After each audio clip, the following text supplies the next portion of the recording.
Aleluya. Queremos escuchar palabra de Dios. Alabamos a Dios, gracias a Dios por esta alabanza preciosa. Y todavía hay más. Usted sabe que nuestro servicio es rellenado de mucha alabanza, porque a eso venimos, rendirle honra y gloria al nombre de Jesús. Aleluya. Yo no tengo un versículo introductorio, tengo varios versículos, porque voy a hablar otra vez de ese tema, la parte 3 de esta serie, que son consejos, promesas y profecías para el año nuevo, el año 2025. Pero antes vamos a hacer una oración por nuestra ciudad de Los Ángeles, por el sur de California. Amén. Amén.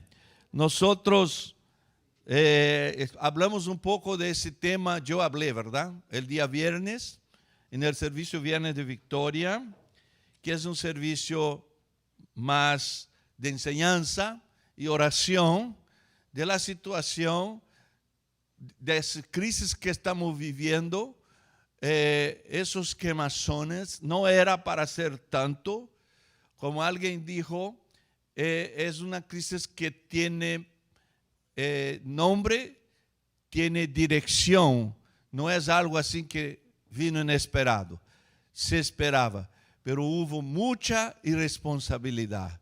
Y quizás sea eso un juicio que viene ahora para que la gente ya deje de ser tan consumista, tan materialista, tan enemiga de Dios. Pues fíjese que tuvimos el globo de oro, ¿no?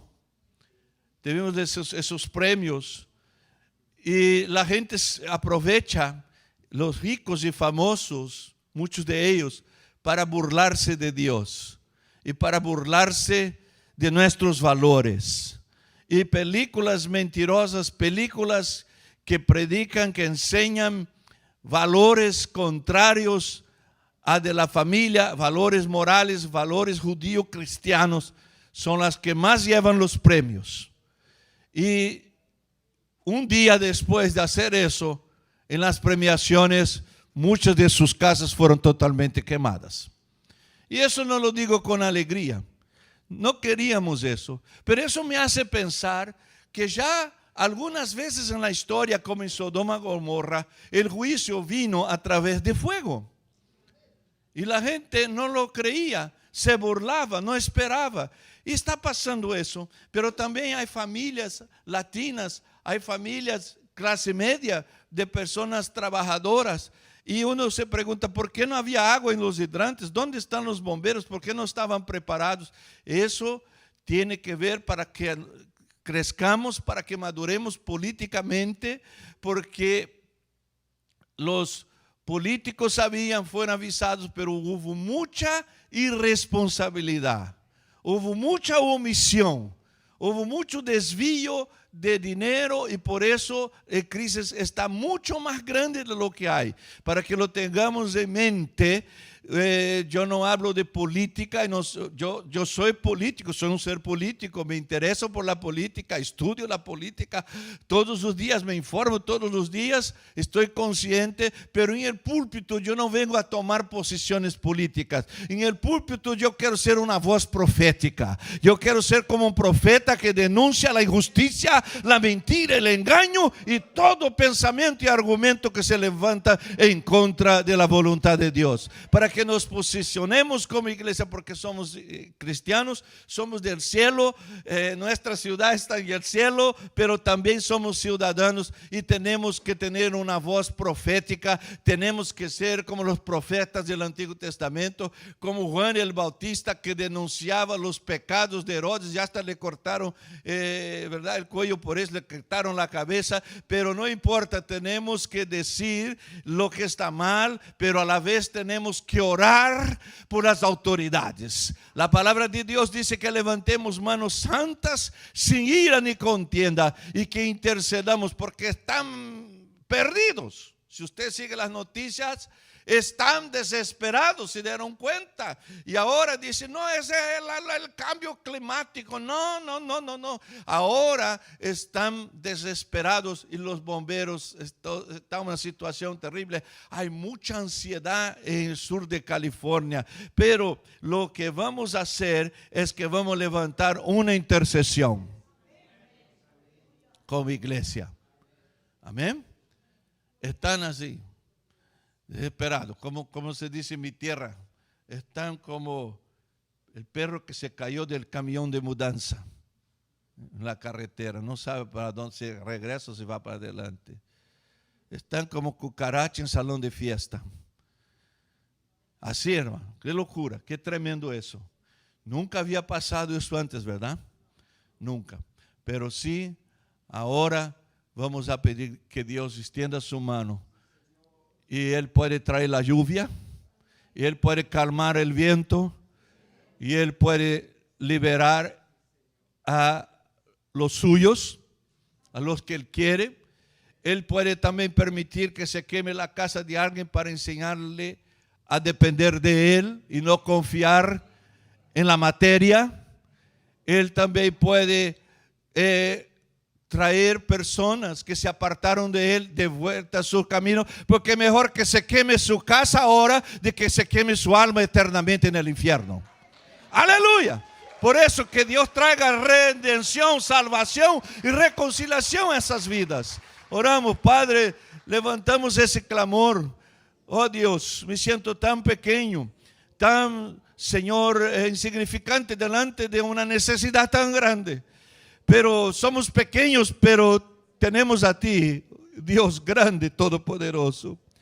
Somos insuficientes, pero tú eres todo suficiente, Padre. Y esa congregación en Southgate, nos unimos en ese momento a tantas otras iglesias y cristianos y pastores.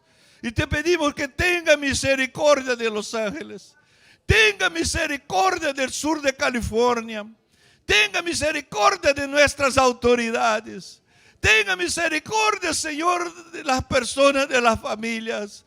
Y Dios, trae, Señor, refrigerio, trae, Señor, quita, Señor, el juicio. Y Señor, ten misericordia de Los Ángeles, ten misericordia de California, ten misericordia de nosotros. Oh Dios, trae, Señor, lecciones, pero también, Señor, que esa tragedia produzca conversiones, salvación y avivamiento en la vida de muchas personas. Te pedimos en favor de las iglesias que están teniendo sus templos quemados, Señor. Te pedimos, Señor, por las familias que tanto han luchado por años para tener su casita y ahora, Señor, la ven quemado, Señor, y estamos sin saber a dónde ir, qué hacer. Pero en ese momento invocamos tu bendición y tu protección, y invocamos tu misericordia. No lo merecemos, Señor. No lo merecemos, hemos fallado muchas veces, hasta como iglesia, pero Dios, ten misericordia de Los Ángeles, ten misericordia de las autoridades y ten misericordia del sur de California, en el nombre de Jesús. Los que estamos de acuerdo decimos amén, amén y amén. Que Dios bendiga a Los Ángeles, que Dios bendiga el sur de California. Amén. Yo voy a pedir que tome asiento, ahora sí. Gloria a Dios. Cuando yo hablo de promesas del futuro, yo me imagino que algunos de hermanos aquí, hermanas de la edad de oro, las hermanas, ¿dónde están las hermanas Golden Girls?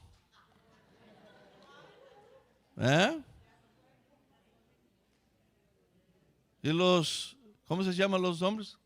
Golden Boys.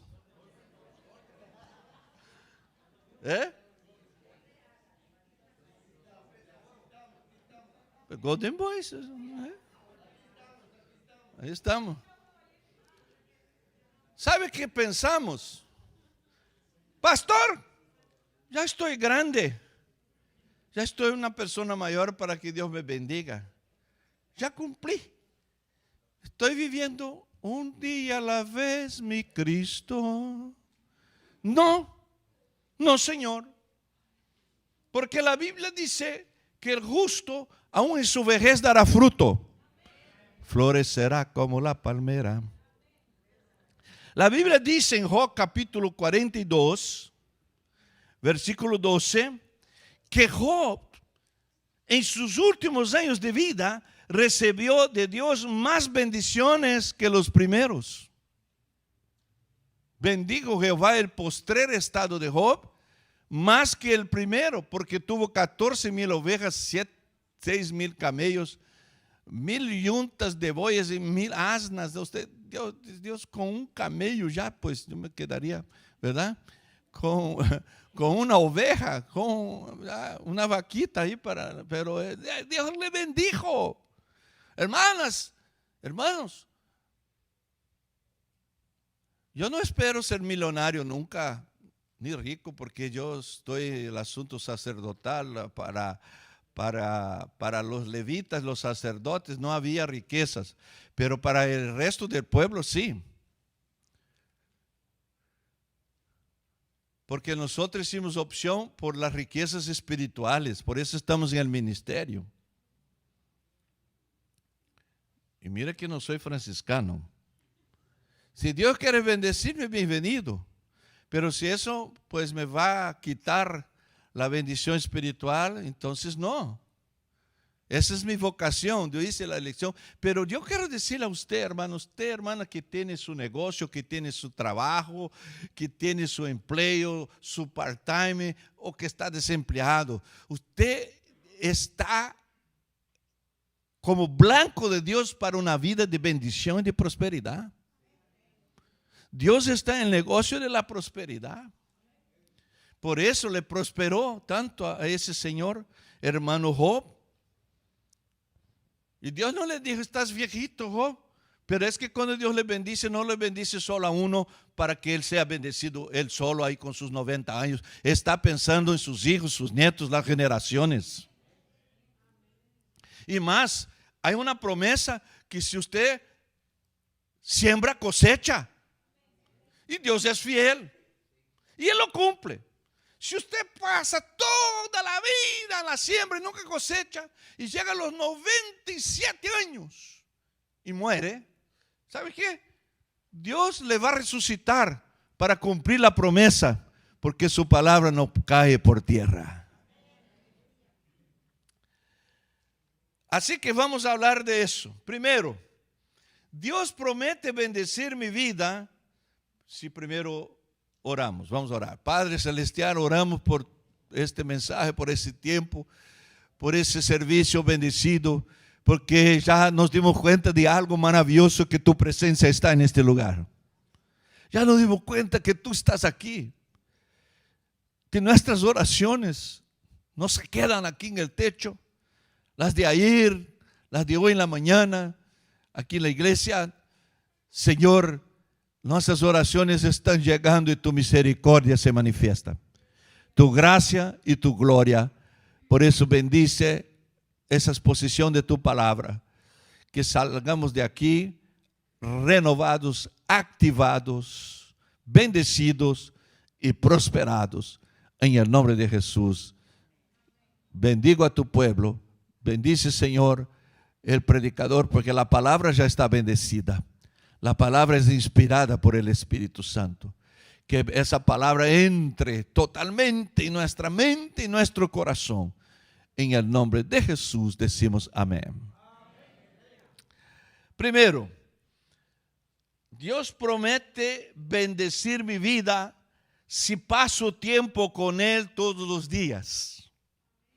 Es un principio bíblico, eterno y universal. Y es una redundancia decirlo, porque un principio, cuando yo digo ley, la ley es temporal, la ley es para una región, un pueblo, y la ley es para determinado tipo de personas o circunstancias. Pero cuando yo digo principio, el principio no tiene que ver con la ley, es extra ley. El principio es eterno y es universal.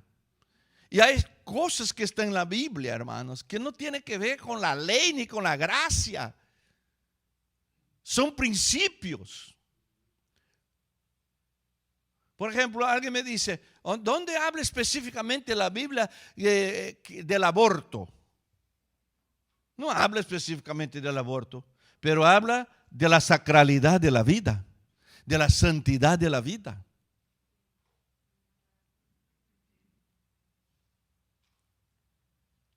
Y hay un mandamiento que es más que un mandamiento, es un principio: no matarás. Entonces, cuando hablo de que Dios promete bendecir mi vida, es porque cuando tú pones a Dios primero, esa palabra es importante hoy, es clave hoy, primero. Cuando tú pones a Dios primero en algo, tenga por seguro que Dios va a bendecir eso donde tú has puesto Dios primero. Cuando lo pones de último, no pretendas que la bendición llegue a tu vida. Porque la iglesia es la novia y Jesús es el novio, ¿no es cierto? Ahora, el novio no quiere solamente palabras bonitas. Él quiere que llevemos nuestro amor a la práctica. Por eso Él dijo: si me amas, guardas mis mandamientos. Ok, mi pregunta entonces, ¿hemos tenido un tiempo con Dios cada día? ¿Lo hemos buscado cada mañana, como dice el Salmo? De mañana me presentaré delante de ti y esperaré.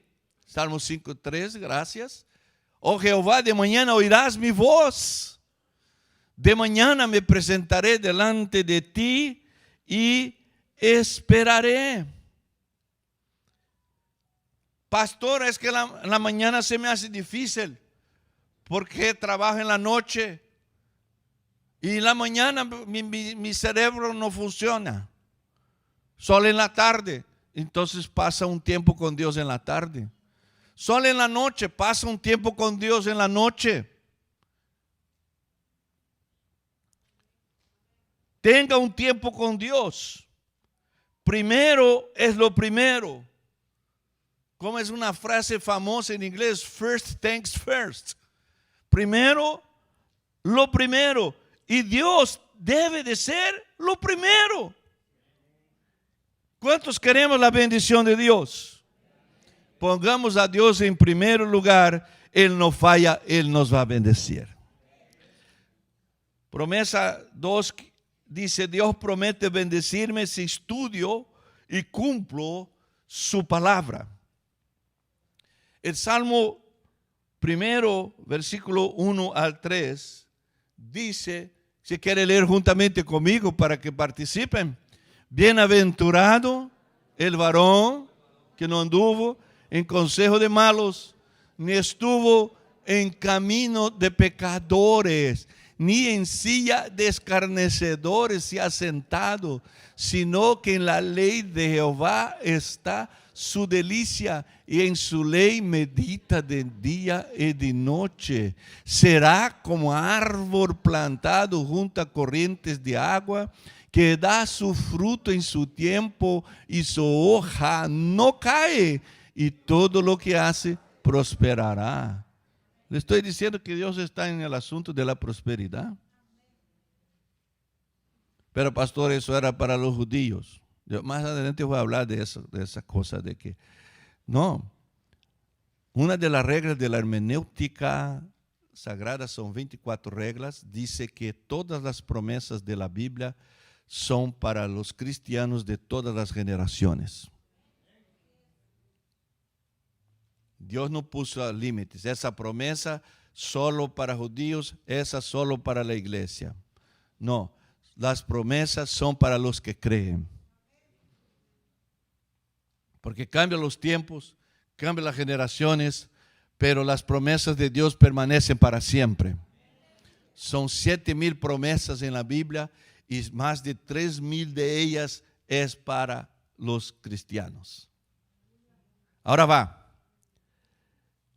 Dios promete bendecirme si estudio y cumplo su palabra. Quiere decir que aunque la economía se deteriore, aunque se queme California, Dios dice, sus hojas jamás marchitan y todo lo cuanto hace prospera. Entonces, pastor, yo he esperado la promesa y yo he tratado, pero no estoy prosperando. La pregunta es si realmente estamos obedeciendo. Porque todas las promesas son condicionales. Yo no soy, ¿cómo se dice? Motivador, ¿no? Algo así, ¿no? Motivador, ¿no? Yo no vengo a traer mensaje motivacional, de autoayuda, así triunfalista. No, yo soy pastor. Y el pastor tiene que ser honesto y apegado a la palabra. No voy simplemente a hablar aquí de prosperidad, que todo va a terminar bien. No, todas las promesas son condicionales. Dios promete bendecirme si yo le hago caso y le obedezco a sus mandamientos. Toda promesa tiene una condición. Y ahí, entonces, Dios dice el siguiente: no camine con el impío. No esté codiciando las cosas que ellos tienen. Cuidado con personas que la están influenciando. Yo reconozco que no es fácil, porque no toda la vida he sido pastor. Muchas veces en muchos lugares, incluso aquí en Estados Unidos, he trabajado en el mercado secular. Y cuando usted está en medio a personas que no temen a Dios, que no son cristianas, que son compañeros de trabajo o son jefes, son patrones, es complicado. Primero que el ambiente ya no es un ambiente así como ese. Yo creo que muchos de ustedes están pidiendo a Dios porque el ambiente está pesado, está cargado espiritualmente ahí donde usted trabaja. Y usted cuando llega a la iglesia dice: wow, qué ambiente espiritual, qué presencia gloriosa, aquí todo tan liviano. Ay, quisiera que ese servicio nunca se terminara, porque mañana tengo que volver a ese lugar. Pero usted es luz, usted es sal. Y si usted empieza a brillar como luz, va a ver quizás oposición, se van a burlar. Y muchas veces nosotros, para tener amistad, y queremos llevarnos bien con la gente que no es cristiana, hablando como ellos hablan, participando de los chistes colorados de ellos, y estando ahí como que tratando de, y ellos se burlan y dicen: qué bueno que usted es cristiano, pero usted no es fanático. Quisiera que usted fuera fanático, porque la Biblia dice que los que quieran servir piadosamente, fielmente a Dios, sufrirán persecución. Y digo más, eso lo dijo una predicadora pentecostal, esposa de William Booth, que fundó el Ejército de Salvación, Salvation Army. Muchos no saben que era tremenda predicadora. Y ella dijo una frase que me marcó y la voy a repetir ahora. Ella dijo así: que cuando el mundo y la iglesia caminan bien pacíficamente, que cuando el cristiano no sufre persecución, no es porque el mundo subió al nivel de la iglesia, sino que la iglesia bajó al nivel del mundo. Porque el mundo nunca va a subir, nunca va a mejorar. Las tinieblas siempre serán tinieblas. Pero si la iglesia baja, ahí todo está bien. Pero cuando usted quiere ser fiel, entonces va a haber envidia, va a haber burla, va a haber persecución, pero Dios te va a honrar. Y no se preocupe: es que me van a correr. No se preocupe, porque si esa puerta se cierra, otra mejor hable. No se preocupe, porque la puerta que Dios abre, nadie la puede cerrar. Dios te va a bendecir y te va a honrar. En los trabajos que yo trabajé, en las empresas que querían sacarme porque yo era cristiano, ¿sabe qué hizo Dios? Me puso de jefe de todos sobre todos ellos. Y muchas veces mi promoción vino exactamente en la semana en que me iba a sacar. Porque hablaban, se burlaban, yo me callaba a veces, pero cuando llegaba en casa, hincaba rodillas y decía: Dios, soy tu siervo. En el nombre de Jesús, Señor, te pido que me vindique y me levante en este lugar. Tomo para mí la promesa que diste a tu siervo José en la Biblia, que todo que ponía su mano prosperaba. Donde yo ponga mi mano, haga prosperar, para honra y gloria de tu nombre. Y cuando Dios lo hacía, yo me levantaba y predicaba el evangelio. Y uno me escuchaba porque decía: realmente Dios está con usted. Dígame, quiero saber más de su fe. Pero otros me escuchaban porque ahora yo era el jefe y tenía que escuchar. Gloria a Dios. Entonces quiero decir el promesa 3. Dios promete bendecirme si le doy mis primicias y no lo que me sobra. Cuando yo hablé de tener un tiempo con Dios, ponerlo primero, antes de empezar sus actividades o antes de ir a dormir, yo estaba hablando de primicias, porque primicias no es solo dinero. Primicia es devoción, primicias es mi tiempo, primicias son mis dones, primicias es eso. Ahora, yo hablé de ese tema en el servicio del Año Nuevo y hoy no es el tema, pero ¿cómo me llamó la atención ese tema? Eso es lo que el Espíritu Santo me habló, de ponerlo primero. Entonces yo voy a compartir. Usted sabe que hay charlatanes mejor, ¿no? Pastores sin rebaño por todos los lados ahora. Porque con la ascensión de las redes sociales se levantaron los pastores sin rebaño. No gana nadie para Jesús, entonces anda profetizando y enseñando rebaño ajeno. Como ellos no tienen ovejas porque no gana nadie, entonces tratan de traer sus ideas y sus enseñanzas. Ahí el cristiano que no está ejercitado en la palabra de Dios es trampa fácil para ellos.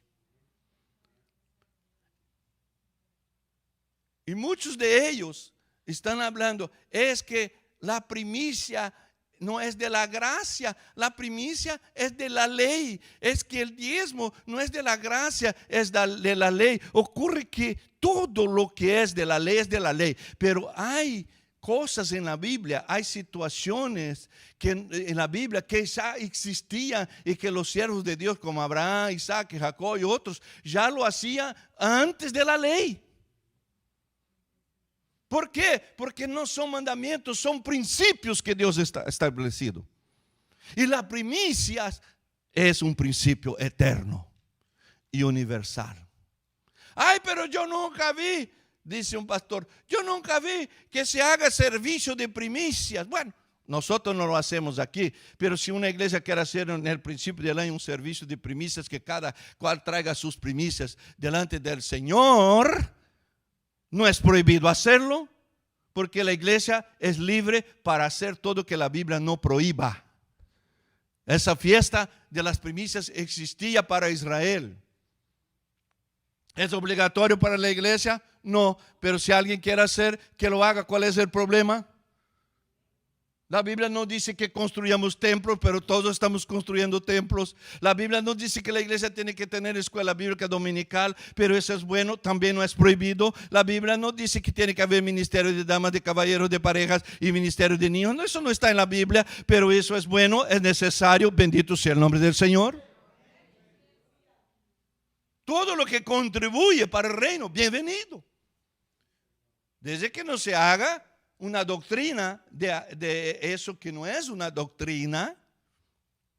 Entonces, me llamó la atención el testimonio de un pastor, ese sí pastor de verdad, que tiene rebaño. Porque yo no respeto pastores que no tienen rebaño. Algunos tienen rebaño, pero porque ahora son líderes de pastores o están trabajando en misiones o en instituciones paraeclesiales, pero ya fueron pastores. Yo tengo un mentor, doctor Samuel Pagán. Yo lo respeto mucho como teólogo.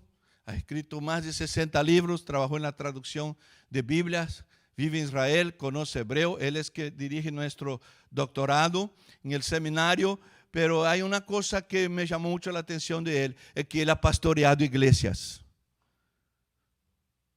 Entonces él no hace fantasías teológicas porque él sabe que muchas veces cuando usted es pastor, la teoría en la práctica es otra. ¿No es cierto, hermana Claudia?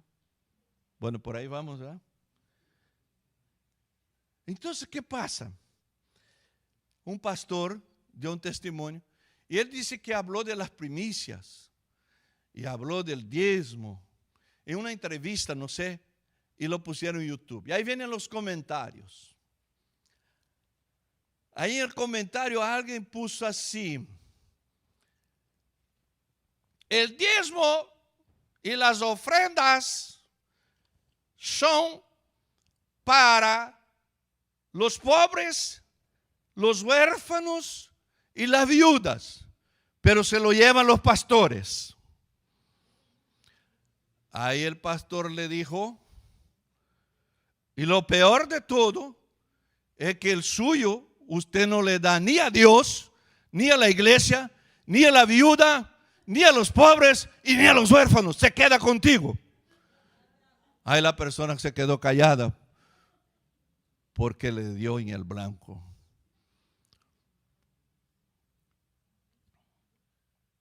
Y muchas veces hermanos y hermanas escriben sus comentarios y me parece tan interesante que ellos dan sus testimonios de cómo salieron de la incredulidad, de la mediocridad, de la avaricia.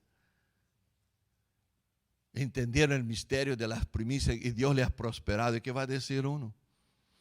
Ocurre, hermanos, que no hay tiempo, no es mi tema ahora, pero la cuestión aquí es que habían como 4 o 5 diezmos. Y había un diezmo, sí, para los pobres. Cada 3 años. Había un diezmo para ser llevado al templo. Había un diezmo para los levitas. Y los levitas del diezmo sacaban para los sacerdotes. Entonces el judío, al entregar sus diezmos, él no daba 10%. Él daba mínimo 23% de diezmos. De todo lo que ganaba y más las ofrendas. Entonces, cuando llegamos a Proverbios 3, 9 y 10, dice Salomón: honra a Jehová con tus bienes y con las primicias de todos tus frutos. Repita conmigo, diga primicias. Y serán llenos tus graneros con abundancia, y tus lagares rebosarán de vino nuevo, que es el mosto, dice alguna traducción. Entonces es una promesa, pero hay una condición, la primicia. Pero eso no es de la ley. No, cuando es principio no está en la ley, está más allá de la ley. ¿Dónde empieza Dios a revelar que le gusta hacer lo primero y no el segundo, y mucho menos el último? Es con Caín y Abel, Génesis 4, 3 a 5.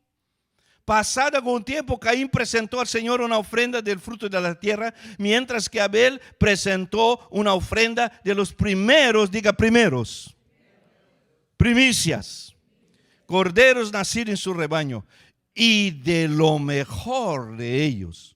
El Señor miró con agrado a Abel y su ofrenda, pero no miró así a Caín ni a su ofrenda. Y por eso Caín se enojó mucho y se le notaba en la cara. Wow. Porque Caín lo que hizo, como él, a uno dice, no es porque Dios quería el cordero, porque el cordero es tipo de Cristo. No, uno da lo que tiene. Caín no tenía corderos. Él se dedicaba a agricultura, entonces él va a presentar verduras, legumbres y frutas. Y su hermano Abel va a presentarle el cordero. El asunto no es que a Dios le agradó porque era un cordero, porque ellos ni sabían de la promesa del cordero de Dios que quita el pecado del mundo, que Jesús. Ellos no sabían. Pero ¿qué es que llama la atención? Es que Caín dio alguna cosa, dio algo, sacó algo ahí, pues tuvo la cosecha, sacó algo aquí, llevo la ofrenda para acá. Pero Abel tuvo un cuidado especial. Él no esperó tener 10 ovejas para entregar una. Ya nació la primera, él ya agarró la oveja y ya la entregó primero a Dios. Por eso Dios se agradó. Dios se agrada y Dios honra cuando le ponemos en primer lugar. Ahí va.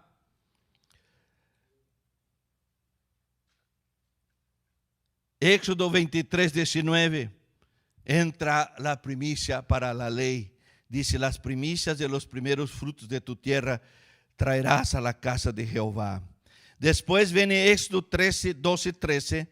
Dedicarás a Jehová todo aquel que abriere matriz a sí mismo, todo primer nacido de tus animales. Es decir, no solo la primera cosecha, porque primicia significa primeros frutos. Significa también el primogénito, el primer hijo, es para el Señor. Y el primero animalito que nace es para el Señor. ¿Cuántos estamos entendiendo que Dios está altamente interesado que lo primero sea para Él? Ese es mi punto. Y que la gente quiere prenderse a detalles, pero hay un principio: Dios quiere ser el primero, punto. Jesucristo es la primicia de los que duermen en Cristo. Él resucitó primero, la primicia.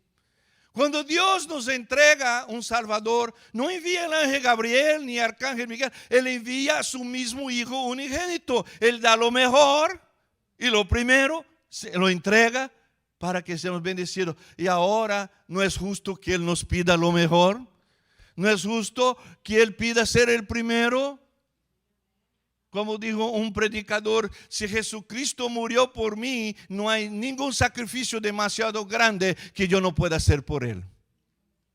Y ahí, entonces, una cosa interesante es que Dios nunca pide algo que Él primero no lo haya hecho Él mismo. Y Dios nunca nos pide algo sin primero darnos. Primero Él da, después Él dice: ahora regresa la primicia, regresa 10%, regresa la ofrenda, póngame en primero. Y hay un problema aquí: dice, no, es que no hay un mandamiento específico, hermano Josué, en el Nuevo Testamento que me diga que tengo que entregar 10%. Pero ahí nos metemos en problemas. Realmente no hay. El principio está. Porque dice Hebreos que el sumo sacerdote Melquisedec, que a Abraham le entregó el diezmo, lo primero que ganó de la guerra, que Dios le dio la victoria. Ese Melquisedec es un tipo de Cristo.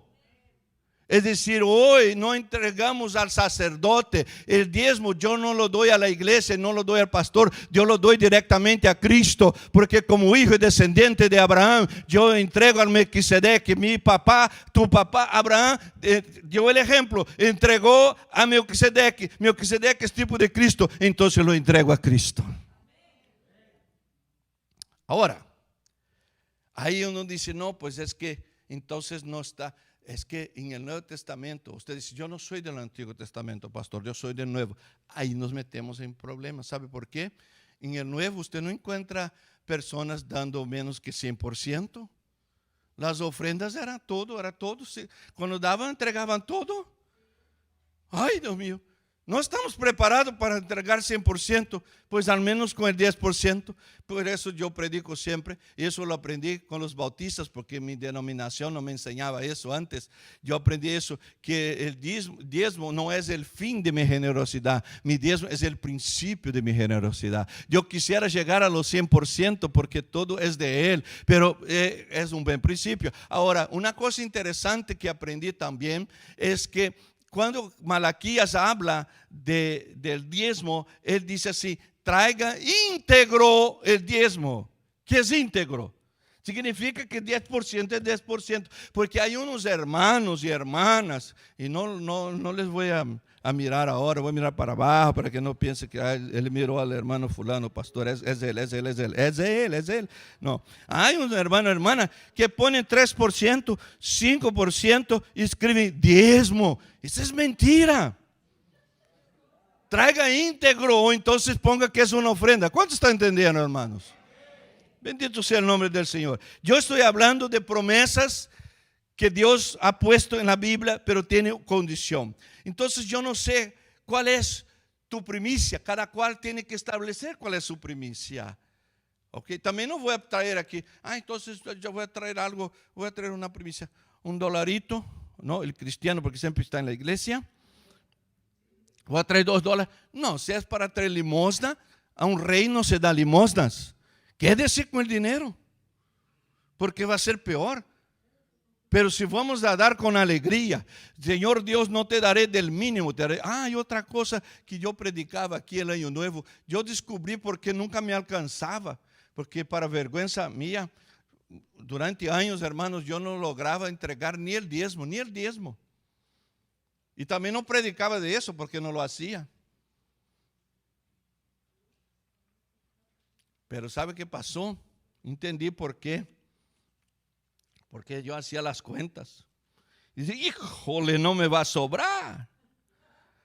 ¿Por qué? Porque yo no entendía el principio de la primicia.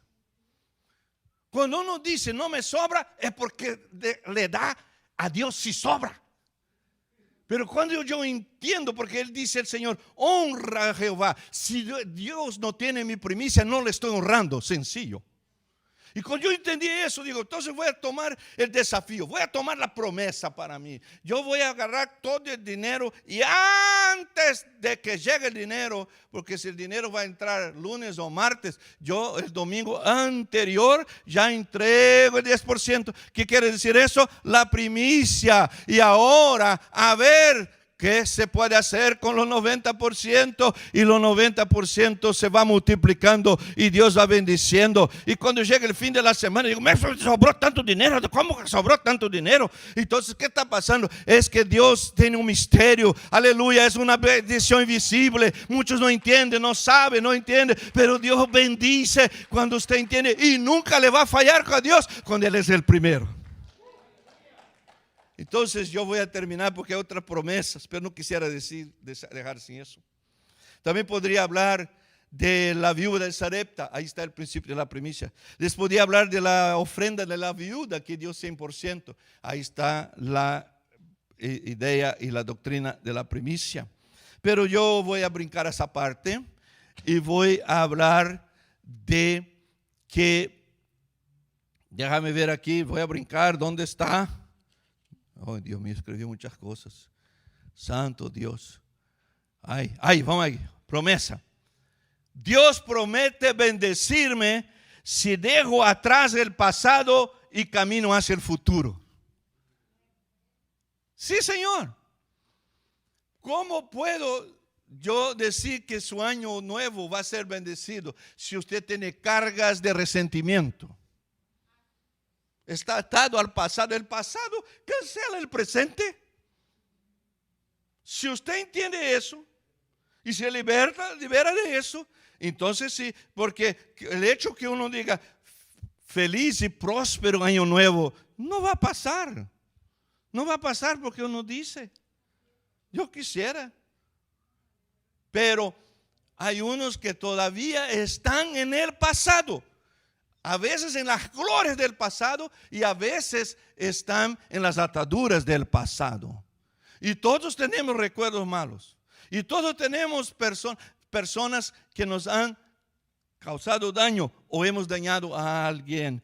¿Cuál es la cura para el resentimiento? Siempre ha sido y siempre será el perdón. Pablo persiguió mucho a la iglesia cristiana, San Pablo. Y hay personas que dicen, él era un asesino de cristianos, él era un terrorista, él hacía pedazos a los cristianos. Y eso no está en la Biblia. Hello. La Biblia no dice que San Pablo personalmente asesinó a un cristiano, nunca dice. Solo dice que él miraba, él consentía lo que hacía, que arrastraba a los cristianos y los ponía en la cárcel. Y algunos de ellos fueron juzgados y fueron muertos. Pena capital por ser cristianos. Y Pablo, en vez de sentirse culpable, porque él arrestó a ese cristiano y lo llevó a una situación de muerte, lo que le hacía que él consentía. Él decía, no, es por la ley de Dios. Y esos herejes ahí quieren destruir la ley de Dios. Pero él mismo dice, en mi ignorancia lo hice. Pero él cargó esa culpa. Él tenía ese sentimiento de culpa. Pero él escribió algo muy importante. Él dijo así, ¿dónde está eso? Él dijo así, me he olvidado de ese pasado. Filipenses 3:13, hermanos, yo mismo no pretendo haberlo ya alcanzado, pero una cosa hago, olvidando y ciertamente lo que queda atrás y extendiéndome a lo que está delante. Bendito sea Dios. Prosigo al blanco, dice él. Entonces es así. Suelta a esa persona. Pida a Dios, deja que el Espíritu Santo traga su aceite y sane esa herida. Perdona, pero vuelve todo otra vez. Se vuelve ese enojo, esa tristeza. 500 veces, usted sabe que va a hacer, 500 veces va a perdonar. Y también va a pedir perdón. Pidiendo perdón y liberando el perdón. Suéltate de resentimiento. Deja eso atrás. Porque dice el profeta Isaías que ya no estemos atados en el pasado. Dice Dios, aquí yo hago algo nuevo. Nuestro Dios está en el asunto de cosas nuevas. Nuestro Dios no está en el asunto de la venganza. Quiero que vaya usted primero a hacer justicia. Busca la venganza. No, deja eso. Deja en manos de Dios. Olvida eso. El pasado está sepultado. No tenemos acceso al pasado. No podemos volver al pasado. No podemos solucionar el pasado. Pero nuestro Dios nos tiene en el presente. Él nos bendice hoy. Y Él nos bendice el futuro también. En el nombre de Jesús. Que Dios bendiga a su pueblo. Y para terminar, Dios promete bendecirme si soy perseverante. Ay, Dios, nosotros tenemos la palabra de Dios que dice así que yo les digo, dice Jesús, pidan y se les dará, busquen y encontrarán, llamen y se les abrirá la puerta. Porque todo el que pide, recibe, el que busca, encuentra, y el que llama, se le abrirá. Ahora, es importante nuestras decisiones que vamos a tomar o que ya hemos tomado.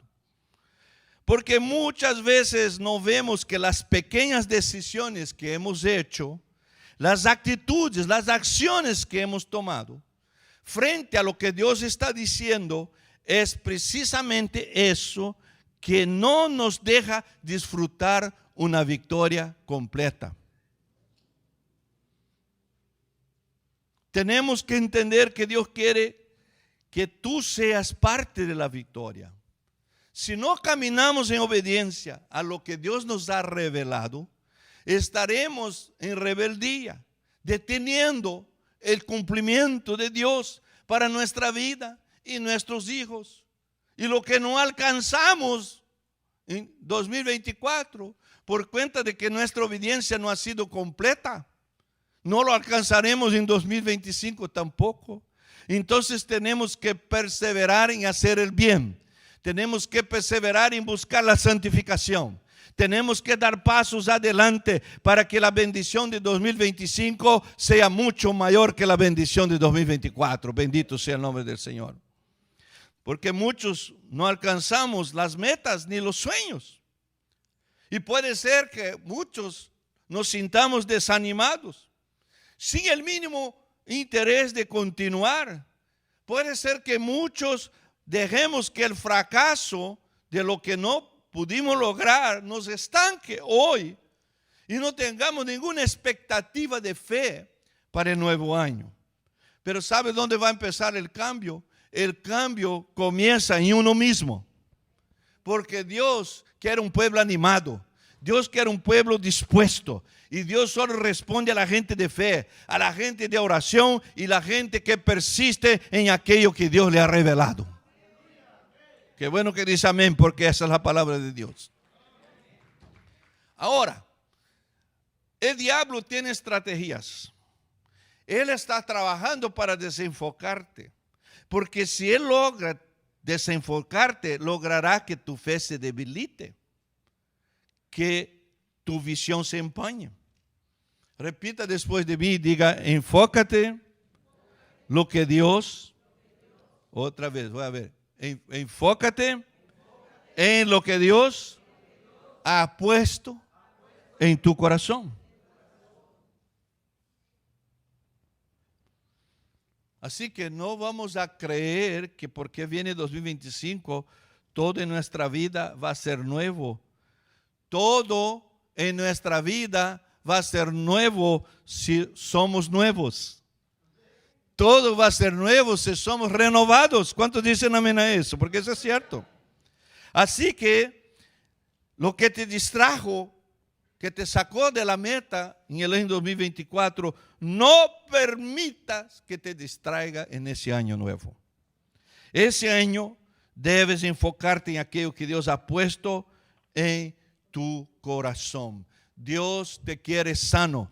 Dios te quiere saludable, Dios te quiere avanzando, abriendo la boca, predicando a Cristo, reprendiendo al mal, extendiendo la mano al caído. Dios te quiere en victoria, no te quiere en deudas. Aprende, Dios no te quiere en deudas, Dios te quiere en victoria. Y la clave del éxito es esa. Diga conmigo, diga, me voy a enfocar, no me voy a distraer, voy a persistir. Alguien diga, voy a persistir. Dígalo otra vez, voy a persistir. Voy a pedir que se ponga de pie entonces en presencia de Dios, porque voy a decir una última cosa antes de orar. Y eso es muy lindo. Eso es muy precioso. Satanás va a usar lo que sea para quitarte la bendición. ¿Cierto? Él usa circunstancias, usa personas. Él habla en tu mente. Él tiene el poder de hablar y darte sugerencias, a veces órdenes. En la otra iglesia que pastoreábamos había un hermano diácono. Él me llamó a su casa y yo vi que estaba llorando. Y él dijo, pastor, ha pasado ya algunas veces que yo estoy escuchando voces de autoridad, voces enojadas, y ahora se está poniendo más fea la cosa, porque yo venía manejando de mi trabajo a mi casa y había una persona ahí cerca para cruzar la calle, y esa voz me dijo, mete tu carro, avanza y atropella a esa persona, mátala. Y fue difícil para mí controlarme, porque eso estaba en mi mente. Y yo empecé a llorar, decir, Dios, ayúdame. Wow. Los cristianos a veces escuchamos voces y son voces a veces de nuestra mente, pero a veces son voces satánicas. Hay que discernir. Amén. Ya ha pasado conmigo. Escucho voces y reprendo por misericordia de Dios. Y después viene un profeta, alguien usado por el diablo, y el diablo habla en su boca y dice así, no logré engañarte, te escapaste, pero volveré. ¿Y cómo sabía esa persona? Si solo estaba en pensamiento. Lo que quiero decir no es esto. Lo que quiero decir es algo interesante. Que Los espíritus malignos tienen una fuerza. Ellos tienen un poder que no tenemos. Y no menosprecie el poder de Satanás, porque él en el cielo engañó la tercia parte de los ángeles, ¿no es cierto? Tercia parte, esos ángeles estaban en presencia de Dios. Lo miraban cara a cara así, Dios en el cielo, y él logró engañar la tercia parte de todos esos millones de ángeles, que ahora son demonios, ángeles caídos. Entonces, él es psicólogo, él es astuto. El diablo es muy bueno en lo que hace y él tiene una calidad. Él es persistente, él es perseverante. Como decía hermano Jesús, como dice hermano Jesús, no juegues.